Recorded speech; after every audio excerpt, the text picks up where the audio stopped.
Hello, I'm Robert Valdez and welcome to my project 2 called Space Race 2. For my racer, I made it more space themed as you can see, and I made it more like platform based, just a hard challenging platformer. So before I go in, let me just show you the controls real quick. I added a super boost, which is space, super brakes, which is T, and a respawn, which is R. And before we get into the gameplay and then show Unity afterwards, I'm just gonna let this music play for the title screen because this track is so good. And thank you for watching, and I really hope you enjoy the video.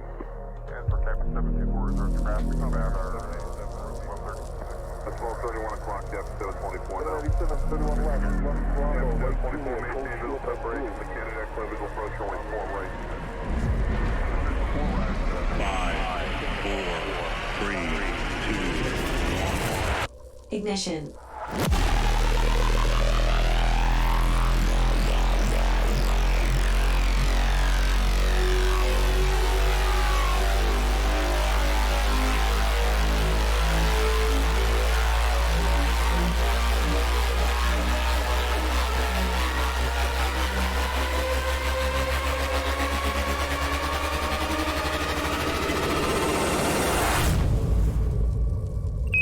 Outer Space Pilot, virtual ride.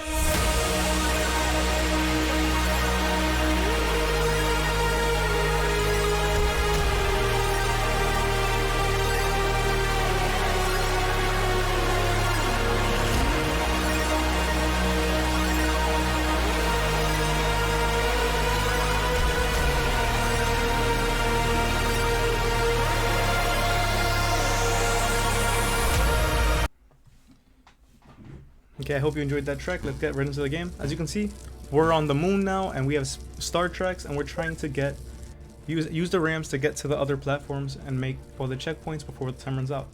So the idea is to use your boost and aim yourself perfectly so that you get to the next platform and get the checkpoints and win.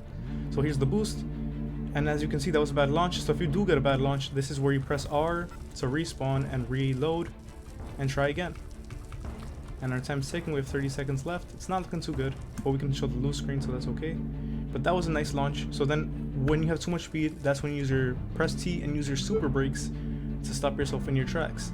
So then this is the next little challenge, the spiral.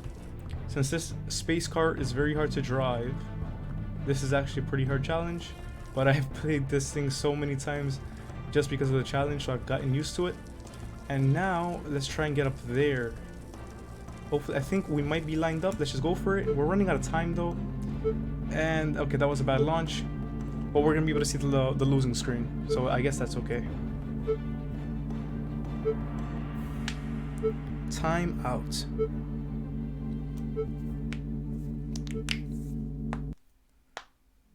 And as you can see, when you lose, you get swallowed by the void in a black hole.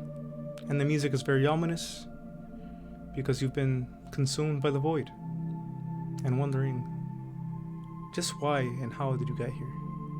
Anyway, let's continue and play again. 3, 2, 1.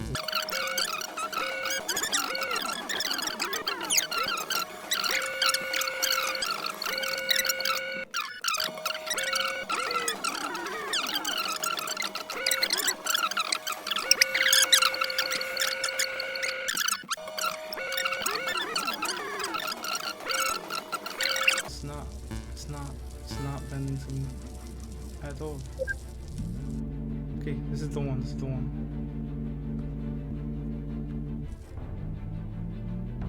Should have just took the momentum and gone to the top. Okay, starry spiral, please.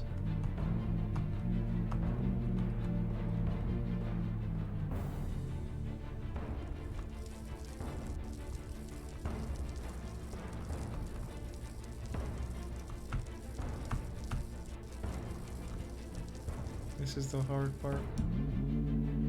Okay, that was beautiful. Can I please get this now? Oh, please.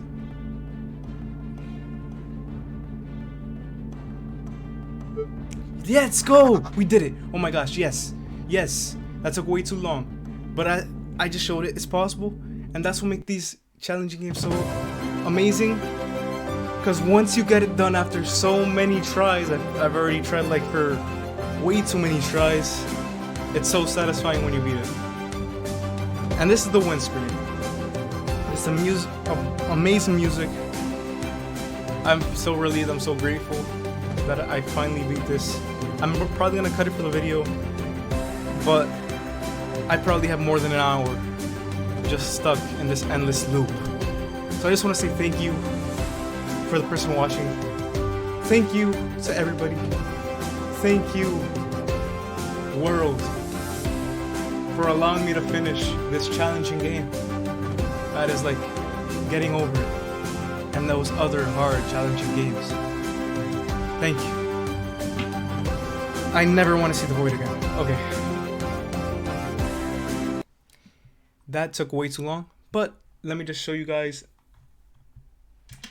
the Unity view now. So right now I'm in the title screen, in the intro menu. I changed the background. You could quickly do that by going to canvas and then changing the background image, and then you just import it. I imported it to the textures where all the other backgrounds were, and that's where we have that. Then the controls, if you want to change the color, you just change the highlighted color. I changed it to purple. And that's the end of this screen. So if we go to scenes, I mainly just use the same folders they used just to keep everything organized. If we go to main scene, so the world, I just deleted all the trees and all the other stuff and the clouds and made it gray to make it look like the moon and all these craters, even though they're technically hills. By shading it, you just change the shader right here. It makes it look like the moon. And then for the track, I just use the preset prefabs. Where are they at? Somewhere in here. You go to Karting.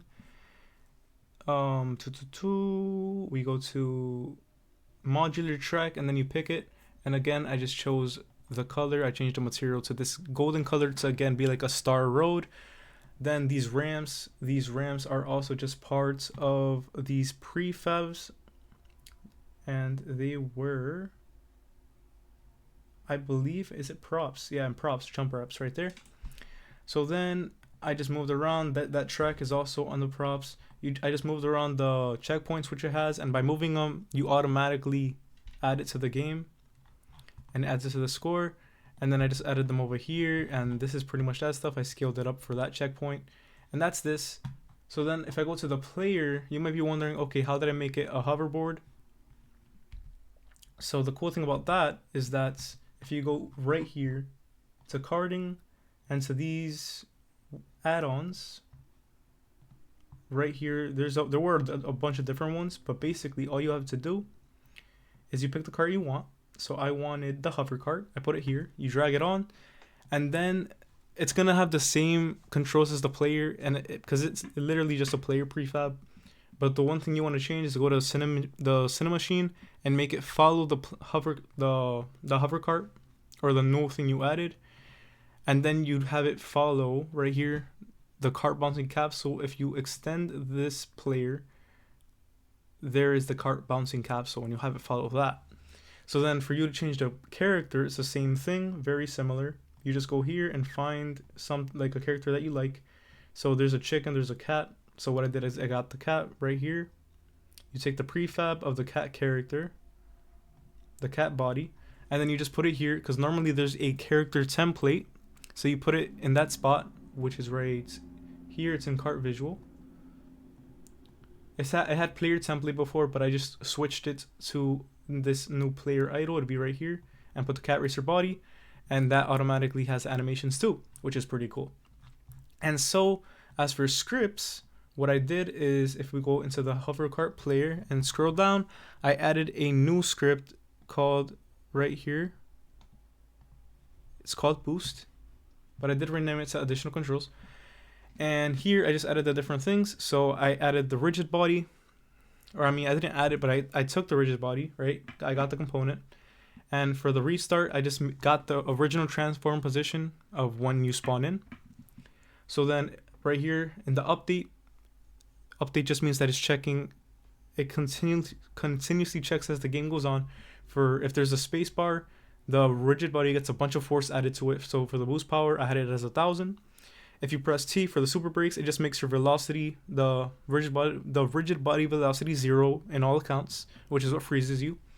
And then if you press R, which is restart, it just sets your position to the original position you had at the start, which was ran at start. And then velocity is also set to 0, because if you're going super fast and you press R, that velocity originally traveled with you. But since we're restarting at a checkpoint, or the starting point, that is why we have it now just set to 0, because you don't want to be moving as you're going. So then one last thing is just for audio.